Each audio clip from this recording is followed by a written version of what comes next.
Hey guys, so today's video, we're gonna talk about how we escaped America, man. So my name is Danny.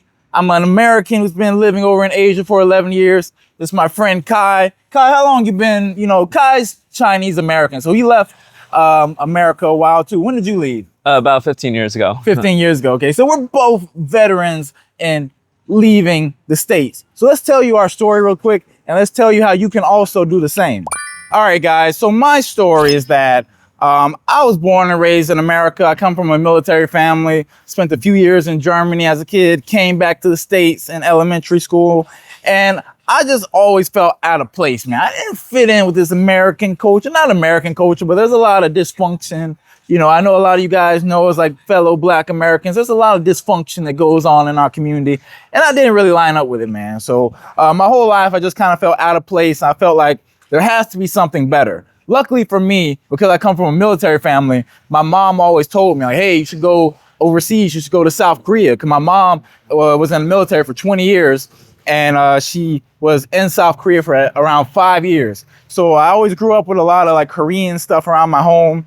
And, when I was in university, there were a lot of Korean exchange students there. So at that time, a lot of beautiful girls walking around me. I wasn't happy where I was at. I was going to school in Arkansas, and it just wasn't fitting me. So I was like, hey, going overseas seems like a good idea, man. I could be around better women, because the women in the States, man, I had okay success with the women in the States. A lot of women, they kind of liked the way I look, but like my personality just didn't line up with apparently what's cool at the time, what, Black women really want, or what they supposedly want, right? And I just felt like, hey, I could do better overseas. Everything could be better overseas. And I just wanted more freedom. So I was really urgent to get the heck out of there. And I did, I discovered English teaching. I've been doing English teaching for like the past 11 years. It's been really great. Like every year my life gets better and better. I have more freedom. I can bounce from country to country whenever I want. It's really good. So I'm very happy with my lifestyle. And Kai, how about I pass it to you? Tell them your story, man. Hey guys, so I'm offering a free 15-minute call for guys who are interested in discussing if English teaching is right for them, or if you have any questions about living abroad, dating, etc. I'm offering a free 15-minute call for you guys who are interested. So click the link in the pinned comment or the description of this video. You can schedule a time. My calendar is kind of packed. I don't really have a ton of time for free calls. But, hopefully you can find a time that works for you. I suggest booking now because my calendar gets filled up really quickly. And yeah, let's have a conversation. We can find out if this lifestyle is for you. How can we get you overseas, enjoying a great time, cracking open lots of international buns, man? Let's get down to the bottom of this. Let's figure out how we can get you over here having the time of your life. So click the link, schedule a time, and I'll talk to you then. So my name is Kai, and I grew up originally from Queens Woodhaven in New York, and then as I got a little bit older, I moved over to New Jersey. I think one of the things that happened to me was that I grew up in a place where it was almost like 90% white and basically no Asians, a couple of Black people. And for these kind of situations, basically all the girls that I did like were kind of taken away by other people, and then people that I didn't really like liked me. So it was really confusing. But when I moved over to China about 15 years ago, I was super amazed at how many Asians there were, and it was much easier just to kind of stand out, so much easier to kind of just go out and relax. And I felt that all the prices of everything were a lot cheaper. So transportation and stuff was really convenient. Okay, Kai, so tell us, man, what opportunities did you come across that kind of led you to be able to going overseas? Like, how did you figure out, like, hey, I could make a living overseas? Not really anything. It's just I found a way to keep my expenses low. My dad moved here in 2003. And basically my mom said, your dad has money, go to where he is. And I decided to come here. But from the very beginning, I found that I basically took care of myself. And overall, the pleasant experience kind of made me want to stay because food was cheap. I think working here was pretty relaxed. And for the past 15 years, I went from English teaching to public speaking training, which I'm doing now. Okay, so you started off as English teaching. That was like funding your lifestyle overseas. Yeah, I think that most people, when they start out in Asia, they're kind of teaching English and they're kind of helping out. But one of the problems I found as an Asian American or Chinese American was that I looked Asian. So they kind of wanted forward looking people. Yeah, like this is a pretty common problem, guys. So for example, Kai, even though he's American, he looks Asian. And a lot of schools, like for English teaching, they want like a foreigner, like someone who's clearly not Asian. And we have that advantage as a non-Asian, but also Asians do have a lot of other advantages. We can talk about that later, about the advantages that Asians have in Asia. But yeah, guys, so basically we both came from a situation where our life in America, it was okay. It wasn't completely terrible, but we're both guys who have high standards for our lives. And we wanted better, man. We wanted better for our own lives. How's it going, man? Channel, big dog. Oh, thank you. Thank Have a you. good day, brother. You too, you too. Hey, just bumped into a fan. So yeah, we both were doing pretty well in the States. For me, in order for me to like reach the pinnacle of success in America, I knew it was going to take a lot of grinding. And for me, I'm not afraid of the hard work, but I just saw, hey, there's a better path, a less stressful path. I can reach my full potential in a much better environment, better people. And I just didn't have access to this in the States. Like in the States, I didn't have access to people who are entrepreneurs, who are traveling the world, living really interesting lives. I didn't have access to that. Yeah, so in the States, man, like I studied engineering, guys. I'm a industrial engineer by trade. My degree is engineering. I'm kind of a tech bro. I'm a tech bro who chose to be an English teacher. And I went around like in my freshman year of university, I went around my university and I just asked different people in the different engineering departments about their lives. I was talking to the teachers. I was talking to the other students, like the graduate students. I was just asking them about their lives, and like a large percentage of them, like they weren't really living life the way I wanted to live, right? Like for me, I want to live a life where I don't have any regrets. Like when I die, I don't want to like regret like, oh, I wasted all this time. I should have done what I wanted. And a lot of the guys in my department who I was talking to, they would say they had all these dreams that they never accomplished. Like one of my professors, I asked him, like, hey, why didn't you do that? You say you want to travel and do all this other stuff. And he's like, oh man, my wife, all this other, my wife, I can't really do things, my kids. And I don't want to be the kind of person who's using my wife and kids as an excuse for why my dreams can't be accomplished. So I just kind of learned at a young age, like, hey, as an engineer, I can make a lot of money, right? Like easily make 6 figures, but I might be sacrificing lifestyle. So for me, that's when I discovered English teaching. Like, hey, I could go overseas, teach English. I have a really chill lifestyle, travel the world, be around people who are entrepreneurs, digital nomads, people working from their computer. So that's the life I chose. And I'm really glad I chose it because, I talked to guys in the States who didn't make the same decision as me, right? I talked to a lot of guys who maybe they're in the States and they're the same age as me, but they don't even have their passport. They haven't gone overseas. And their life, a lot of them tell me like, Danny, I wish I'd done what you had done. And so I'm just really happy with my life choice. Now, Kai, you have a pretty interesting life situation since you've been over here. Like you bounce between like the States and China, and now you're in Thailand right now. Tell us, why are you in Thailand right now? What's going on in Thailand? What's attracting you to here? Why do you come here on vacation, bro? I think one of the things I discovered was I'm really bad staying at a company, and I just kind of needed my own freedom and flexibility for everything. So I tried a couple times working at a company, but I would either get fired or we would really have bad relations because I wanted to do my own thing. I get paid more and I do less work. So it caused a lot of problems. And I found that work for myself was a lot better. So one of the benefits of working for yourself is that you got to travel, you got to kind of set your own thing. It's basically, if you want to make money, you make money. If you don't want to make money, then you just take the time off to travel or anything else.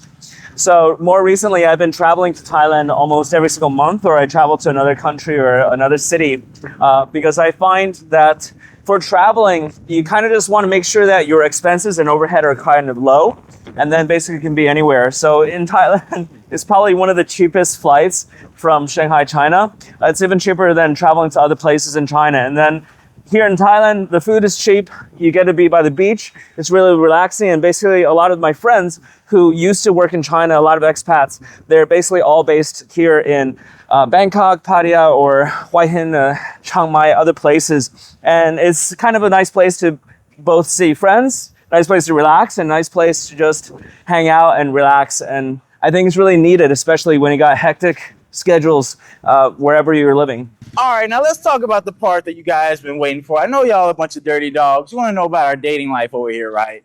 So as I said earlier, my dating in the States, it was all right. It was like, eh.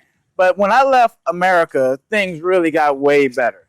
So it took me a little bit of time to understand. Like, you guys got to understand, this was like 11 years ago, before we had all this information on the internet about the differences between American women and women in other countries. Back then, we just thought that all women were the same, right? But now we're getting so much information about how women in other countries are different.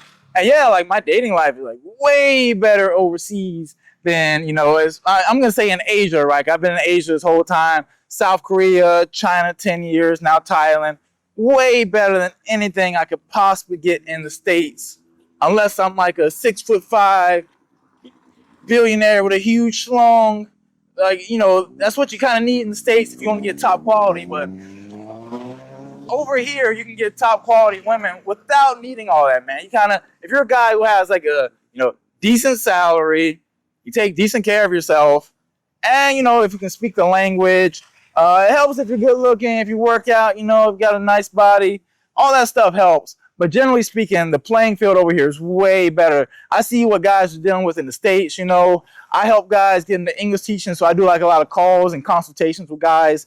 And, you know, some guy told me a story of how his fiance broke up with him after her ex-boyfriend got out of jail. Like, those kind of stories, I hear those kind of stories pretty often. And it's like, when I hear what you guys are dealing with in the States, I'm like, I'm glad I escaped that, man. I really escaped. So, Kai, like I said earlier, for example, like, as a foreigner, like, I'm clearly not Asian. I have some advantages here when it comes to like getting jobs, like English teaching, etc. That maybe is a disadvantage for you as an Asian person.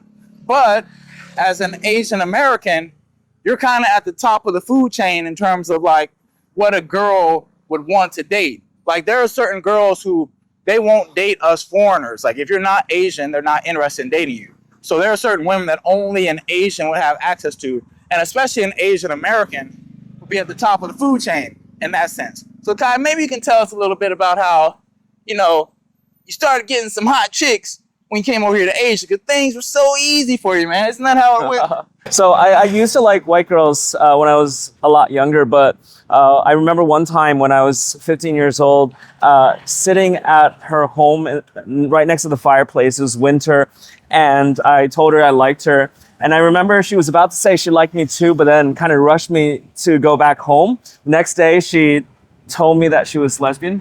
I don't know, going ahead. It's probably, but like, yeah, she basically like kind of shocked me, and it was a bit like crazy. So I started to only like Asians afterwards.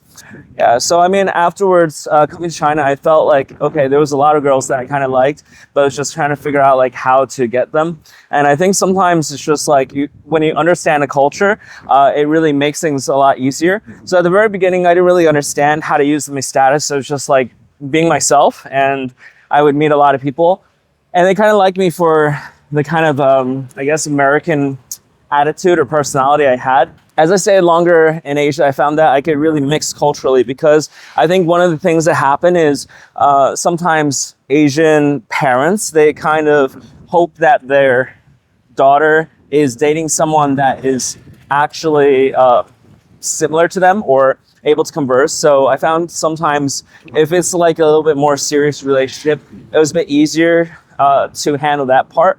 I found also it's very easy to blend in. Like, I don't need to worry so much about some place that I go to. I just like, okay, if I want to be Chinese, I'm Chinese. If I want to be American, I'm American. And it's a lot easier, I guess, in dangerous situations or places where I'm trying to like spend less money, especially in China. But here in Thailand, I think there's a certain preference for girls, I think, that like Asians or like people of other colors. Yeah. All right, so for example, we're in Pattaya. There's some girls who are like, they only want to hook up with other Asians. They're not interested in foreigners. Doesn't matter if you're white, doesn't matter how tall you are, etc. They only want to date Asians. And so you kind of, as a Asian, you have access to them. Us foreigners, us non-Asian looking foreigners, we don't have access to them the same way that an Asian person does. So that's just one thing, guys. So it's not a ton of women, but it is a significant portion of women that you might meet who they only want another Asian. So just keep that in mind. But yeah, like, you know, we all have our own advantages and disadvantages. Overall, I'm very happy with my life over here. I lived in China 10 years. Amazing time in China, despite what the media tells you. I had an amazing time there. Thailand is also great. How do you feel about the people here compared to like what you're dealing with in the States? Like the types of people, the types of energy you feel here. What do you think? Recently, I went back to the States for a little bit, and I found that I'm always a little bit scared of not saying thank you. I feel like after every sentence or after I meet anyone, I always have to say thank you. I have to be really polite, but then at the same time, meet people who are like really kind of crazy as well. I found that LA people were a lot nicer than, I guess, people in the East Coast, which was kind of interesting. But in Thailand overall, I think it's really relaxed because there was the scare, I think, for a lot of Chinese travelers coming to Thailand that they would get kidnapped or some other stuff. But it's basically like if you don't get really drunk and if you're not like kind of looking for shady work, I think it's a really safe place. There's a lot of respect going around for different people. And I think the Thai people are really nice. So overall, as long as you're respectful to them, they're respectful to you. Everything's cheap here, and I really like the experience here because it's relaxing and it's people don't try to rip you off as much as in some other places. Yeah, and I'll definitely say like the people here in Thailand, man, it's just so chill. I don't have to worry about anything. Pretty much the only people I ever have any negative interactions with are other foreigners. You know, like some foreigners, they come over here to Thailand or just Asia in general. They go overseas, they bring like a bad energy. They see you winning, they see you got beautiful women. They're mad that they can't live overseas the way you can. And you know, some guys are just mad and salty about that. So generally speaking, like, or not even generally, like pretty much all the Thai people I've had interactions with, it's been great. You know, I don't have any complaints about life over here. I just feel very appreciated. Pretty much Thailand's the kind of place, as long as you bring in the cash, man, you're gonna be good, man. You know, you got money. If you ain't got no money, take your broke ass home, bro. That's just how it is in Thailand. Other than that, man, it's a great vibe over here. So yeah, in terms of what my life looks like now, basically I teach English, I travel, and you know, I make videos. Life is really cool over here and like low cost of living. You don't need to make a ton of money to live in Thailand. And yeah, so yeah, Ty and I both did English teaching. And if you're interested in getting the English teaching, I put the free Quickstart English teaching guide linked in the description and the first pinned comment. Click the link, put your email, and get the free Quickstart English teaching guide. English teaching is the fastest way to get overseas making money. Kai and I both did it, and you can do it too. Now, Kai, let us know what your life is like over here. What's your lifestyle like now, man? Yeah, I think I have a really nice and comfortable, relaxed lifestyle that a lot of people are kind of envious of because I just do my own stuff. I have a couple of business partnerships with people. They help me set up the sales and marketing for my classes. And then I basically teach them. I can be online, I can be offline, and then I go traveling basically once every month. So a lot of people I'm usually based in Shanghai and they're kind of envious, like, why am I always in other places? But I think that's about enjoying life and it's about just making the most out of it. So I think that sometimes if you're just stuck in one place, if you're stuck in the office, if you're just doing stuff that doesn't really make you happy, it's time to have a change. It's time to like discover, okay, what else is there to life? And I think Thailand is one of those places where you can have cheap, really relaxed time without having to worry too much about spending money. And it's also a place where I think you meet so many interesting people everywhere. All right, guys, it is what it is, man. We're great over here. I know a lot of you guys in America wish you over here by the beach, you know, got a beautiful beach behind us. Gonna go probably get some Thai food later, can enjoy that. And yeah, man. So I hope you guys got motivated to come overseas, escape America like we did. And I'll see you in the next video. Bye-bye. Hey guys, so I want you to think about this. The stuff that you put inside your brain, it really has a big impact on how you see the world and the options you think are out there. So as an example, years ago, I used to watch one YouTube channel and they would always talk about how Las Vegas is so awesome and, you know, you should go there, have a great time. I was watching those videos while I was living overseas and it kind of infected my brain a bit. It had me thinking like, hey man, maybe I should move to Las Vegas. Like maybe I'll leave Asia and move to Las Vegas. The stuff you watch has a really big impact on how you perceive the world. Like if you keep watching a certain type of thing, like your brain's going to start thinking like that's how the world is, etc., etc. So for me, I try to make videos that show you guys life overseas, show you guys the potential you can have for, you know, just exploring the world and living a life of freedom, the life I have. And I think it's a life that a lot of guys would enjoy. So I try to make videos that show you guys that lifestyle. And I make a lot of behind the scenes stuff. I make a lot of videos that I don't put on my main channel where I share mindset stuff. You know, a lot of like dating stuff that I don't put out there publicly. I put it behind the scenes on my members only area called the Baht Bros Club. That's where like you can get exclusive videos. You can request videos. You get to see stuff that the outsiders can't see, because there's a lot of stuff I don't want outsiders to know about. I just keep it for my members only area. So when you click the join button under this video, you'll be taken to the Baht Bros Club area. I suggest you sign up on at least like the mid tier, the Bot Daddy tier. That's the tier a lot of guys sign up on. It's where you can like request videos. You can see all the stuff I don't put on the main channel. And you just get more access to the stuff that you want to put in your brain if you want to live this kind of overseas lifestyle, because I think this lifestyle is amazing. It's been really good for me. Well, one of the best choices I made in my life. And I think you'll really enjoy it too. So you want to watch stuff that really gets you excited to do that, and it helps you progress in that direction. So click the link, click the join button, you know, sign up for the Baht Bros Club, and I will see you on the other side. Okay, the topic of this video is that we escaped America. Well, my guy Kai, man, he loves being married, man. So he's going back to the States for a wife? Like, what's going on here, man? You're in Asia. Why are you looking for a wife in America? What's going on? Not really wife, but I had my girlfriend go to Singapore with me to see my parents, and then I went to LA to see her parents because her younger sister had a summer camp in LA, and more recently there was all these like crazy stuff happening in the States, in LA, and I was like, okay, I'm just going to go into the middle of all the chaos. But when I actually went there, it was not that bad. But one thing I did discover was I really didn't like the takeout, the Chinese takeout. So every single day I was cooking for her and her family, which was really interesting. And just checking out local places, having 3 hot dogs per day. But besides that, I just prefer Asia. I'm saying, like, my guy Kai, he's here in Asia, but he's going back over to the States for a lady. Who is this lady? Who'd you meet her? Why are you marrying her instead of like a local Asian lady? Or is there something about her we don't know? Yeah, she's Canadian Chinese, and I went back to States to see her family because I found sometimes with local people, it's okay.